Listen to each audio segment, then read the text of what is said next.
Okay, so मित्रांनो आणि मैत्रिणींनो, कसे आहात सगळेजण? व्यवस्थित? मस्त.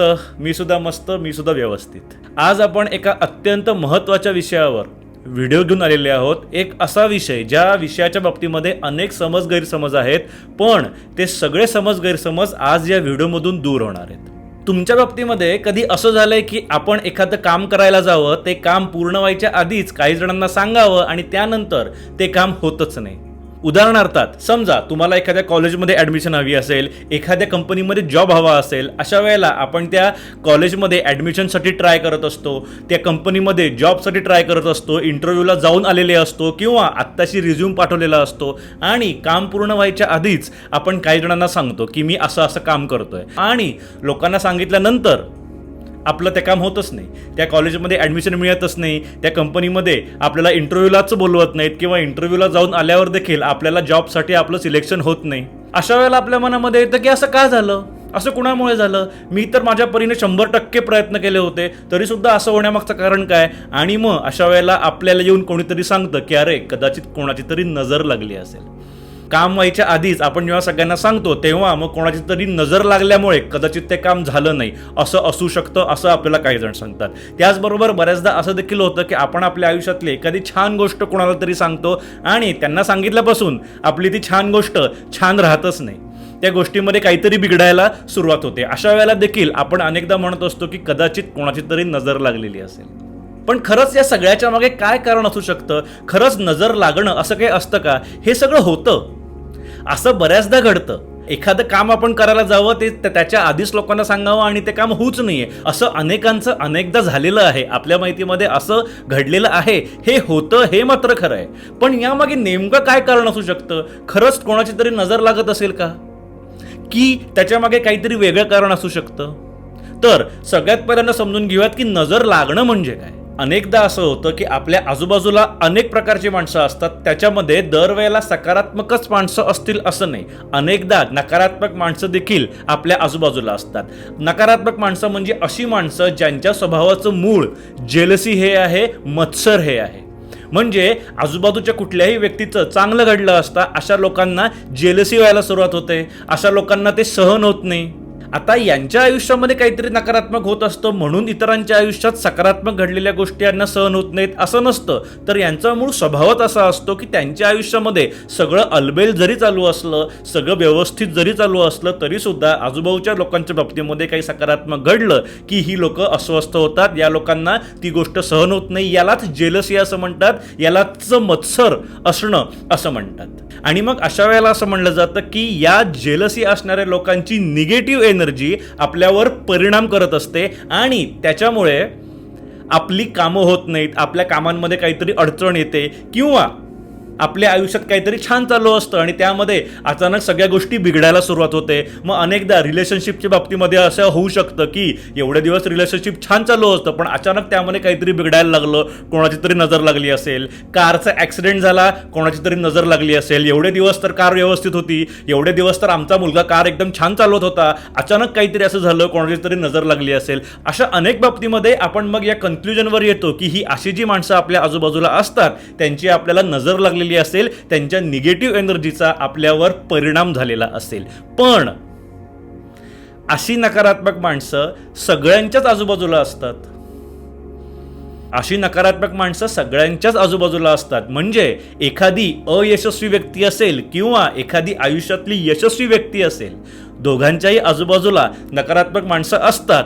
तुमच्या आमच्या आजूबाजूला देखील नकारात्मक माणसं असतात आणि शाहरुख खानच्या आजूबाजूला देखील नकारात्मक माणसं असणार आहेत. इलॉन मस्कच्या आजूबाजूला देखील नकारात्मक माणसं असणार आहेत. Mark Zuckerberg, Steve jobs, Narendra Modi, अनेक जण आहेत ज्यांना आज आपण यशस्वी असं म्हणतो. त्यांच्या आजूबाजूला सुद्धा अनेक नकारात्मक माणसं असतात, त्यांच्यावर जळणारी माणसं असतात, त्यांच्यावर त्यांच्या निगेटिव्ह एनर्जीचा परिणाम होऊ शकेल अशी माणसं असतात. तरीसुद्धा या लोकांच्या कामांमध्ये बाधा येत नाही, या लोकांची कामांच्या मध्ये अडचणी येत नाहीत, या लोकांच्या आयुष्यात छान चालू असलेल्या गोष्टी अचानक बिघडायला सुरुवात झाली असं होत नाही. मग आपल्याच बाबतीत का असं होतं? किंवा आपल्या बाबतीमध्ये अशा गोष्टी घडतात पण आपल्याच आजूबाजूला असलेल्या यशस्वी लोकांच्या बाबतीमध्ये अशा गोष्टी घडत नाहीत. मग आपल्या बाबतीमध्ये तरी असं का घडतं? मग खरंच नजर लागणं वगैरे असं काही असतं का? खरंच नजर लागत असेल का, खरंच त्यांच्या निगेटिव्ह एनर्जीचा आपल्यावर परिणाम होत असेल का? जर होत असेल तर तो सगळ्यांच्या बाबतीमध्ये व्हायला हवा. मग त्याला कुठलीही व्यक्ती अपवाद असता कामा नाहीये. आणि जर होत नसेल तर आपल्या बाबतीमध्ये का असं घडलं? तर या बाबतीमध्ये विज्ञान असं म्हणतं की एखाद्या व्यक्तीमध्ये असलेल्या कुठल्याही प्रकारच्या एनर्जीचा दुसऱ्या व्यक्तीवर कसलाही परिणाम होऊ शकत नाही. विज्ञान असं म्हणतं की याला कुठलाही सायंटिफिक एव्हिडन्स, वैज्ञानिक पुरावा उपलब्ध नाही की एखाद्या व्यक्तीमध्ये सकारात्मक एनर्जी असो किंवा नकारात्मक एनर्जी असो, त्याचा परिणाम कुठल्या तरी वेगळ्या व्यक्तीच्या आयुष्यातल्या गोष्टींवर घडणं हे वैज्ञानिक दृष्ट्या तरी शक्य नाही. थोडक्यात विज्ञान असं म्हणतं की कोणाच्याही केवळ निगेटिव्ह विचारांच्यामुळे दुसऱ्या व्यक्तीचं फिजिकल काम बिघडलं असं शक्यतो होऊ शकत नाही. हे निगेटिव्ह एनर्जी, पॉझिटिव्ह एनर्जी या विषयावर आपण एक व्हिडिओ बनवलेला होता, ज्या व्हिडिओमध्ये मी हा विषय सविस्तर समजवलेला आहे. जर तुम्हाला तो व्हिडिओ पाहायचा असेल तर इथे वरती ती लिंक येईल, त्या लिंकवर क्लिक करून तुम्हाला तो व्हिडिओ पूर्ण पाहता येईल. तुम्हाला तो व्हिडिओ देखील नक्की आवडेल. जर तुम्हाला या विषयामध्ये पॉझिटिव्ह एनर्जी, निगेटिव्ह एनर्जी या विषयात जर का तुम्हाला इंटरेस्ट असेल तर तो व्हिडिओ आवर्जून पहा. पण मग इथे निगेटिव्ह एनर्जी काम करत नसेल तर मग अशा गोष्टी का घडतात? म्हणजे नजर लागण्यासारख्या गोष्टी घडण्यामागचं कारण काय? तर इथे आपण एक गोष्ट लक्षात घ्यायला हवी की मनुष्यावर कुठल्याही प्रकारच्या एनर्जीचा परिणाम होण्यापेक्षा देखील सायकोलॉजीचा परिणाम जास्त होत असतो. याच्या मागे मानसशास्त्रीय कारण असतात, सायकोलॉजिकल रिझन्स असतात. कुठल्याही प्रकारची निगेटिव्ह अथवा पॉझिटिव्ह एनर्जी नाही. याच्या मागे मुख्यतः 3 सायकोलॉजिकल रिझन्स किंवा 3 सायकोलॉजिकल इफेक्ट्स सांगितलेले असतात. सगळ्यात पहिला इफेक्ट म्हणजे एक्सपेक्टेशन इफेक्ट. म्हणजे आपल्याला हे माहिती आहे की नजर लागते म्हणून आपल्याला नजर लागते, किंवा नजर लागणं या विषयावर तुमचा विश्वास आहे म्हणून तुम्हाला नजर लागते. थोडक्यात याच्या मागे आपलंच मानसशास्त्र, आपलीच सायकोलॉजी काम करत असते. म्हणजे कसं? तर आपल्याला हे आधीपासून माहिती आहे की कुठलंही काम व्हायच्या आधी कुणालाही सांगू नये. आयुष्यामध्ये कधीतरी जेव्हा सगळ्यात आधी हे घडलं असेल, सगळ्यात पहिल्यांदा जेव्हा हे घडलं असेल की कुठलं तरी काम व्हायच्या आधीच आपण कोणाला तरी सांगितलं आणि ते काम झालंच नाही, मग अशा वेळेला कोणीतरी लिंक जोडतं की अरे तू ते काम व्हायच्या आधीच कोणाला तरी सांगितलंस ना, त्यामुळे ते काम झालं नाही. त्यावेळेला ते काम एवढंसं असतं, त्यामुळे आपण त्यावर जास्त लक्ष देत नाही. पण ही गोष्ट आपल्या बॅक ऑफ द माइंड राहते की कुठलंही काम व्हायच्या आधी जर कोणाला सांगितलं तर ते काम होत नाही, कारण नजर लागते. मग नंतर जेव्हा ॲक्च्युअल कुठलं तरी मोठं काम व्हायचं असतं त्यावेळेला देखील आपल्यालाही माहिती असतं, पण याला सांगितल्याने काय होणार आहे, हा तर माझा मित्रच आहे, हा तर माझा हितचिंतकच आहे, म्हणून आपण मग त्या लोकांना जाऊन सांगतो की अरे माझं असं असं काम होण्याच्या मार्गावर आहे. आणि मग या लोकांना सांगितल्यानंतर आपल्या बॅक ऑफ द माइंड असलेली गोष्ट वर येते. बॅक ऑफ द माइंड काय आहे की काम व्हायच्या आधी इतरांना सांगितलं की आपलं काम होत नाही, ही गोष्ट आठवायला लागते. आणि त्याच्यामुळे मग आपल्या मनामध्ये असं विचारायला सुरुवात होते की अरे बापरे, आता जर नजर लागली तर माझं काम व्हायच्या आधीच मी इतरांना सांगून बसलोय आणि आता त्यांना सांगितल्यामुळे हे काम झालं नाही तर. मग अशा वेळेला आपलं ओव्हर थिंकिंग व्हायला लागतं, आपला फोकस हलतो, आपण आपले पूर्ण 100% देऊन ते काम करू शकत नाही. आणि मग अशा वेळेला आपल्या त्या कामामधल्या चुका देखील वाढतात आणि काम बिघडायला सुरुवात होते. थोडक्यात आपल्या मनामध्ये ही गोष्ट आली की आता मी त्यांना सांगितलेलं आहे, आता माझं काम बिघडणार आणि त्यामुळे तुमचं काम बिघडायला सुरुवात झालेली आहे. किंवा असंच तुमच्या आयुष्यामध्ये सगळं छान चालू आहे, कुठली तरी छान गोष्ट चालू आहे आणि तुम्ही जेव्हा कोणाला तरी सांगता तेव्हा मग सांगितल्यानंतर तुमच्या मनामध्ये या सगळ्या गोष्टी यायला सुरुवात होते की अरे बापरे, मी तर त्यांना सांगितलं की माझं सगळं छान चालू आहे, आता जर नजर लागली तर. कारण नजर लागण्या या गोष्टीवर तुमचा विश्वास आहे आधीपासूनच. बॅक ऑफ द माइंड असलेली गोष्ट मग अशा वेळेला वरती आल्यामुळे मग त्या गोष्टी बिघडायला सुरुवात झाली. याला म्हणतात एक्सपेक्टेशन इफेक्ट. म्हणजे तुमच्या मनामध्ये कुठली तरी गोष्ट खूप आधीपासूनच आहे आणि त्याच्यामुळे मग तुमच्याकडून तुमच्याही नकळत तुम्हीच अशी अपेक्षा करायला लागलात की आता हे काम होणार नाहीये. थोडक्यात तुमच्या मनात असलेल्या भीतीमुळे तुमचा परफॉर्मन्स बिघडला आणि त्यामुळे तुमचं काम सुद्धा बिघडलं. मग एखादं काम व्हायचंय ते काम झालंच नाही असं सुद्धा बिघडू शकतं. किंवा आयुष्यात एखादी गोष्ट छान चालू आहे पण त्यामध्ये आता सगळं बिघडायला सुरुवात झालेली आहे, कारण तुमच्याच मनातल्या भीतीमुळे तुमचा परफॉर्मन्स बिघडलेला आहे. कुठलं तरी काम व्हायचंय त्या बाबतीत पण तुमचा परफॉर्मन्स त्याच्यामुळे डिस्टर्ब झाला आहे, किंवा आयुष्यात जे छान चालू आहे त्या बाबतीत सुद्धा तुमचा परफॉर्मन्स डिस्टर्ब झाला आहे, असं होऊ शकतं. आता यातलं दुसरं सायकोलॉजिकल रिझन किंवा सायकोलॉजिकल इफेक्ट म्हणजे प्रेशर इफेक्ट. आता हे प्रेशर इफेक्ट म्हणजे काय असतं? तर समजा तुमचा नजर लागणं या गोष्टीवर विश्वासच नाहीये, नजर लागणं ही गोष्ट तुम्ही मानतच नाही, किंवा तुम्हाला नजर लागणं ही गोष्ट माहितीच नाही आहे, तुमच्या गावीच नाही आहे की नजर लागणं वगैरे असं काही असतं, तरीसुद्धा तुमच्या बाबतीमध्ये असं घडलं. तरीसुद्धा तुमच्या बाबतीमध्ये असं घडलं की एखादं काम व्हायचं होतं, पण ते काम व्हायच्या आधीच इतरांना सांगितलं आणि ते काम झालंच नाही, किंवा आयुष्यात कुठली तरी गोष्ट छान चालू आहे पण काही कारणामुळे ती गोष्ट कोलॅप्स व्हायला सुरुवात झाली. अशा वेळेला काय कारण असू शकतं, तर अशा वेळेला कदाचित तुमच्याच स्वतःकडून असलेल्या अपेक्षा कारणीभूत असू शकतात. म्हणजे एखादं काम व्हायच्या आधी मी जेव्हा लोकांना सांगतो की मी एक अशी गोष्ट अचीव करणार आहे, त्यावेळेला मग आपल्याच मनामध्ये यायला लागतं की आता जर ती गोष्ट अचीव झाली नाही तर.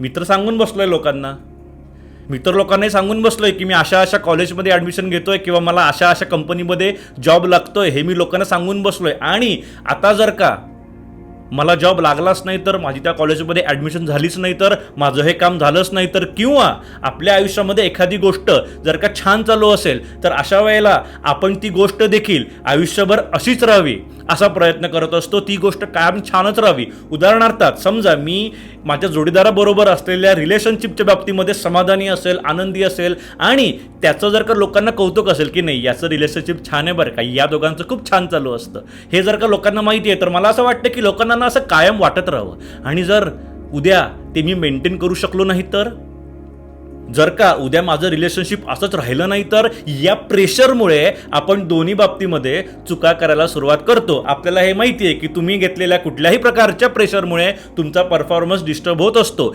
एखादं काम व्हायचं आहे किंवा आयुष्यातली एखादी गोष्ट मेंटेन करायची आहे, या दोन्ही बाबतीमध्ये तुम्ही कसं बिहेव करताय, तुम्ही काय ॲक्शन घेताय, तुमचे एफोर्ट्स कसे आहेत, तुमचा परफॉर्मन्स कसा आहे यावर अवलंबून की ते काम होणार की नाही, किंवा जी गोष्ट तुम्ही मेंटेन करायचा प्रयत्न करताय ती गोष्ट तशीच मेंटेन होणार की नाही. पण जर का तुम्ही अंडर प्रेशर इथे परफॉर्म करायला गेला तर तुमचा परफॉर्मन्स डिस्टर्ब होऊ शकतो आणि त्याच्यामुळे तुमचं काम बिघडू शकतं. एखादं काम व्हायचं होतं पण ते झालं नाही, एखादी गोष्ट मेंटेन करायची होती पण ती मेंटेन झाली नाही. थोडक्यात याच्यामध्ये तुमचा परफॉर्मन्स तुमच्याच मनात आलेल्या विचारांच्यामुळे, तुमच्याच मनातल्या ओव्हर थिंकिंगच्यामुळे डिस्टर्ब झाला आणि तुमचा परफॉर्मन्स डिस्टर्ब झालेला असल्यामुळे तुमचं काम झालेलं नाही आहे असा याचा अर्थ होतो. याच्यामागे कुठलंही नजर लागण्याचं कारण नाही आहे, तर याच्यामागे तुमचीच सायकोलॉजी आहे. तर psychological reason, psychological effect number 3 तो म्हणजे डोपामाइन इफेक्ट. म्हणजे काय, तर अनेकदा असं होतं की लोकांना जेव्हा आपण सांगतो की मी असं असं करतोय किंवा माझ्या आयुष्यामध्ये असं असं चालू आहे, तेवढ्यावरच लोक जेव्हा आपलं कौतुक करतात तेव्हा डोपामाइन रिलीज होतं आणि आपण तेवढ्यावरच सॅटिस्फाय होतो. म्हणजे समजा मी कुठल्या तरी कॉलेजमध्ये ॲडमिशनसाठी ट्राय करतोय, असं असताना मी कोणाला तरी सांगतो की मी या कॉलेजमध्ये ॲडमिशन करता ट्राय करतोय बरं का, असं असताना समोरून उत्तर येतं अरे वा मस्त होईल की तुझी ॲडमिशन नक्की होणार. पण खरं सांगू का, तुझी ॲडमिशन झाली नाही तरी काही फरक पडत नाही, तू आधीपासूनच हुशार आहेस, तुला कुठल्याही कॉलेजमध्ये ॲडमिशन मिळाली तरी काही तुला फरक पडत नाही. असं जेव्हा लोक म्हणतात तेव्हा मग आपण थोडेसे हवेत जातो, आपलं डोपामाइन रिलीज होतं, आपण खुश होतो आणि तेवढ्यावरच आपण समाधानी होतो. असं असताना मग आपले एफोर्ट्स या बाबतीमध्ये मग अर्धे व्हायला सुरुवात होते. आपल्याला तो इगरनेस किंवा ती इमर्जन्सी ती गोष्ट अचीव करण्याची जाणवेनाशी होते आणि आपण या थोड्याशा कौतुकावरच समाधानी होतो आणि त्यामुळे देखील आपलं काम पूर्ण झालं नाही असं होऊ शकतं, कारण त्याच्यामुळे त्याचा परिणाम आपल्या परफॉर्मन्सवर झालेला असतो. आपले एफोर्ट्स अर्धे झाले म्हणजे आपला परफॉर्मन्सच डिस्टर्ब झाला आणि त्यामुळे आपलं काम झालं नाही असं होऊ शकतं. त्याचबरोबर आपल्याला एखाद्या कंपनीमध्ये जॉब हवा असेल आणि आपण कोणाला तरी सांगितलं की मी या कंपनीमध्ये जॉबसाठी अप्लाय करतोय, ट्राय करतोय, अशा वेळेला मग समोरची व्यक्ती म्हणते की अरे तुला काय गरज आहे, तू ऑलरेडी ज्या कंपनीमध्ये ती कंपनी ऑलरेडी छान आहे, मस्त आहे, किंवा तुला सहज मिळेल रे, तुझं काही जास्त टेन्शन नाही, तुला आजपर्यंत अनेक मोठ्या मोठ्या नोकऱ्या मिळाल्यात, तुला ही पण नोकरी मिळून जाईल. एवढूशा कौतुकावरच आपण हुरळून जातो किंवा आपण समाधानी होतो आणि ते समाधान लाभल्यामुळे आपले एफोर्ट्स अर्धे होतात, आपला परफॉर्मन्स डिस्टर्ब होतो आणि आपल्या परफॉर्मन्सला डिस्टर्ब झालेला असल्यामुळे आपण ती गोष्ट अचीव करू शकत नाही. याच्या मागे देखील नजर लागणं वगैरे किंवा निगेटिव्ह एनर्जी वगैरे अशा कुठल्याही गोष्टी कारणीभूत नसतात. थोडक्यात तुमच्या मेंदूला अचिव्हमेंटचं फिलिंग ऑलरेडी मिळालेलं असल्यामुळे नवीन गोष्ट अचीव करण्यासाठी लागणारं मोटिवेशन थोडंसं कमी होतं किंवा ते काम व्हायलाच हवं, ती गोष्ट मिळायलाच हवी, ही गोष्ट मेंटेन व्हायलाच हवी, याची अर्जन्सी तुमची कमी व्हायला सुरुवात होते आणि त्यामुळे मग तुमचं काम होत नाही किंवा तुमची गोष्ट मेंटेन होत नाही आयुष्यातली. आता या 3 सायकोलॉजिकल रिझन्सच्या व्यतिरिक्त अजून एक कारण असतं या सगळ्याच्या मागे, जे मानवी स्वभावाशी संबंधित असतं. ते कारण म्हणजे कन्फर्मेशन बायस. म्हणजे आपल्याला जी गोष्ट मानायची असते तीच गोष्ट आपण शोधत असतो.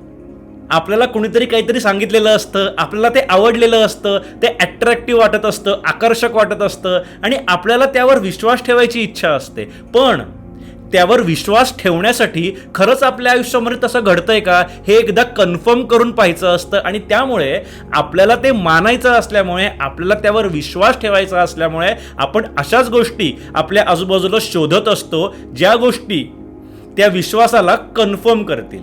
आणि मग अशा वेळेला ज्या घटना, ज्या गोष्टी अशा विश्वासाला कन्फर्म करत नाही आहेत, अशा घटना, अशा गोष्टींकडे आपण जाणीवपूर्वक दुर्लक्ष करतो. म्हणजे एखादं काम व्हायच्या आधी आपण काही जणांना सांगितलं की मी असं असं काम करतोय आणि तरीसुद्धा ते काम झालं. अशा प्रकारच्या सकारात्मक घटनेकडे आपण सोयीस्कररित्या दुर्लक्ष करतो. आपल्याला अशाच घटना हेरायच्या असतात, शोधायच्या असतात, ज्या घटनांमध्ये आपण जो विश्वास मानतो तसं घडलेलं आहे. म्हणजे गेल्या वर्षभरामध्ये समजा माझी 10 कामं करायची असतील, त्या 10 पैकी 9 कामं व्हायच्या आधी मी इतरांना सांगितली, तरी देखील ती 9 कामं झाली. पण त्या 10 पैकी एकच काम व्हायच्या आधी आपण इतरांना सांगितलं आणि ते काम झालंच नाही. अशा वेळेला आपण बरोबर ते काम लक्षामध्ये ठेवतो आणि या निष्कर्षावर येतो की हो, नजर लागणं हे खरं आहे बरं का. तुमचं काम व्हायच्या आधी जर तुम्ही कोणाला सांगितलं तर ते काम होतच नाही. 1 मिनिट, 9 कामं झाली की 9 कामं तुमची झाली. इतरांना सांगून देखील तुमची 9 कामं यशस्वीरित्या झाली. पण हे एकच काम तुम्ही घट्ट धरून बसता आणि त्यावर हा निष्कर्ष काढता की खरंच नजर लागते, तुमचं काम व्हायच्या आधी तुम्ही कोणालाही सांगून नाही, नाहीतर ते काम पूर्ण होतच नाही. ही गोष्ट आयुष्यामधली एखादी गोष्ट मेंटेन करण्याच्या बाबतीमध्ये सुद्धा लागू होते की आपण अनेक गोष्टी आयुष्यामध्ये मेंटेन केलेल्या असतात, पण एकच गोष्ट आपल्या लक्षामध्ये राहते जी मेंटेन झाली नाही. का तर कोणाची तरी नजर लागली असेल. याला कन्फर्मेशन बायस असं म्हणतात की तुम्हाला जे मानायचं असतं तेच तुम्ही शोधत असता. त्याला जस्टिफाय करणारं, त्याला कन्फर्म करणारीच गोष्ट, कन्फर्म करणारीच घटना तुम्ही शोधत असता. थोडक्यात एखादं काम व्हायच्या आधी इतरांना सांगितलं असतं ते काम होतच नाही असं नाहीच आहे. असं नेहमी घडत नाही, असं कधीतरी घडतं. त्याच्यामागे काही इतर कारणं देखील असू शकतात. हे नेहमी नेहमी घडत नाही.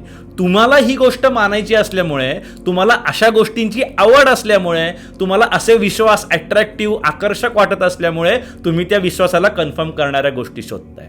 त्याचबरोबर एखादं काम व्हायच्या आधी तुम्ही इतरांना सांगितलं आणि ते काम झालंच नाही, याच्या मागे अजून देखील काही लहान लहान कारणं असू शकतात.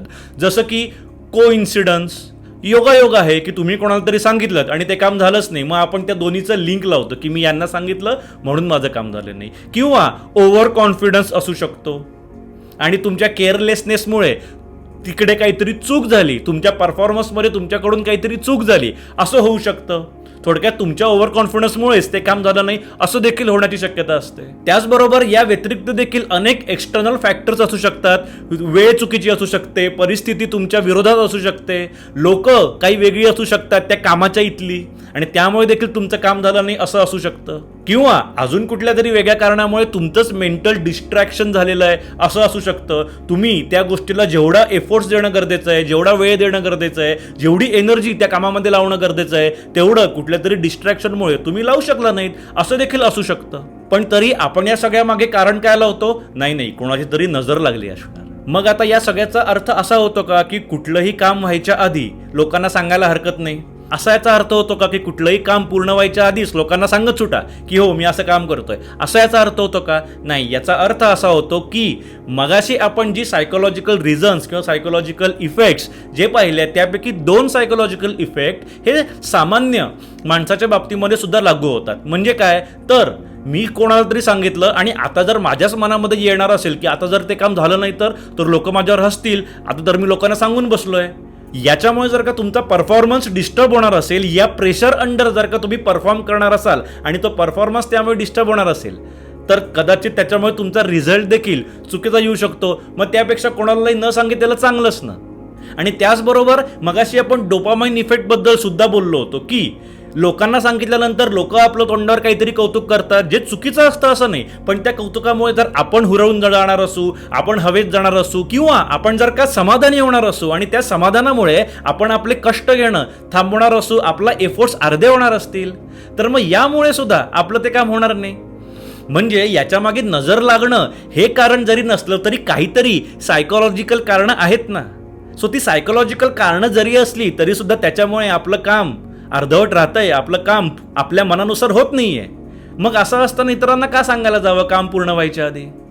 या सगळ्याचा अर्थ असा होतो की तुमचं एखादं काम पूर्ण व्हायच्या आधी तुम्ही इतरांना नाही सांगता कामा, पण याच्या मागे नजर लागणं वगैरे असली कारणं नाहीये, तर तुमचीच सायकोलॉजी हे कारणं आहेत. त्या सायकोलॉजीला सिरियसली घ्यायचंय. सायकोलॉजिकल कारणं आहेत म्हणजे आता काही कसंही केलं तरी चालेल, लोकांना सांगत सुटलं तरी चालेल असा याचा अर्थ होत नाही. सायकोलॉजिकल कारणं आहेत म्हणजे आता तुम्हाला जे करायचे ते समजून घेऊन करायचंय, अंधश्रद्धेच्या आहारी करायचं नाहीये. आणि हीच गोष्ट यशस्वी लोक त्यांच्या आयुष्यामध्ये आधीपासूनच करत असतात. त्यांना या असल्या कारणांची गरज पण नसते. ते काय करतात, काही नाही, काम पूर्ण झाल्याशिवाय कोणालाही सांगायचं नाही, डायरेक्ट रिझल्ट दाखवायचा.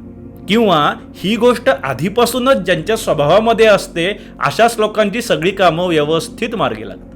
थोडक्यात कामाच्या बाबतीतला तुमचा फोकस हा टिकवण्यासाठी किंवा इतरांची अननेसेसरी ओपिनियन्स अवॉइड करण्यासाठी किंवा कुठल्याही प्रेशरशिवाय तुम्हाला काम करता यावं यासाठी, अशा कारणांसाठी काम आपलं पूर्ण व्हायच्या आधी कुणालाही सांगायला जाऊ नये. त्याच्यामागे नजर लागणं हे कारण नसून आपल्याला शांतपणे कष्ट करता यावेत, आपल्याला शांतपणे एफर्ट्स घेता यावेत, आपल्याला परफॉर्म करता यावं शांतपणे हे कारण आहे.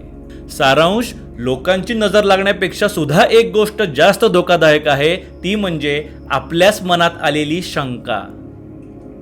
आपल्या मनात ओव्हरथिंक होणं, आपल्या मनामध्ये डाऊट निर्माण होणं, या गोष्टीमुळेच आपल्या गोष्टी मार्गी लागत नाहीत. आणि त्यासाठी उपाय काय? उपाय म्हणजे आपलं मन शांत राहायला हवं. आणि मन केव्हा शांत होतं? तर जेव्हा तुम्ही स्पिरिच्युअलिटी, अध्यात्म या मार्गावर येता तेव्हा तुम्ही तुमचं मन शांत करू शकता. आता अध्यात्म म्हणजे लगेच हात जोडून देवासमोर बसायचं, 2-2 तास देवाची पूजा करायची, देवाच्या स्तोत्र म्हणायचं, पोथ्या वाचायच्या, म्हणजे अध्यात्म आहे का?